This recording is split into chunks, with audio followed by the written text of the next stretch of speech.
બીજા શનિવારે પણ ખુલ્લી રહેશે ચૂંટણી કચેરીઓ। 11 એપ્રિલે ફોર્મ ભરવાનો છેલ્લો દિવસ હોવાથી આ આદેશ છે। સ્થાનિક સ્વરાજ્ય ચૂંટણી લઈને ચૂંટણી પંચનો આ નિર્ણય છે। રજાના દિવસ પણ ઉમેદવારી ફોર્મ સ્વીકારવામાં આવશે। હાલમાં આ જાણકારી છે। બીજો શનિવાર છે અને 11મી એપ્રિલે ફોર્મ ભરવાનો છેલ્લો દિવસ છે, જેના કારણે આદેશ છે। હિતલ જોડે હિતલ, બીજો શનિવાર રજાનો દિવસ પણ ચૂંટણી છે, એના માટે આ નિર્ણય લેવાયો છે, શું જાણકારી?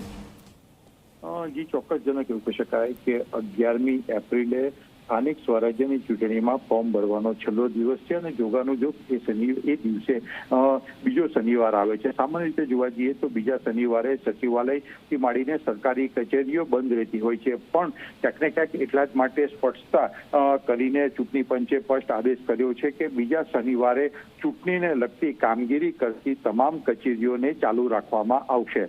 એટલે ક્યાંક ને ક્યાંક ઉમેદવારી ફોર્મ ભરવાથી માંડીને જે પ્રક્રિયામાં ચૂંટણી સાથે જોડાયેલી પ્રક્રિયા હશે એ તમામ રાજ્ય સરકારની કચેરીઓને ચાલુ રાખવાનો નિર્ણય લેવાયો છે, જેનાથી ઉમેદવારોને સરળતાથી ઉમેદવારી ફોર્મ ભરવાના છેલ્લા દિવસે ઉમેદવારી ફોર્મ ભરી શકાય। જી બિલકુલ બિલકુલ, આભાર હિતલ। તો આખરે બીજો શનિવાર પણ આ ચાલુ રહેશે। સ્થાનિક સ્વરાજ્ય ચૂંટણી લઈને ચૂંટણી પંચનો આ નિર્ણય છે। Social media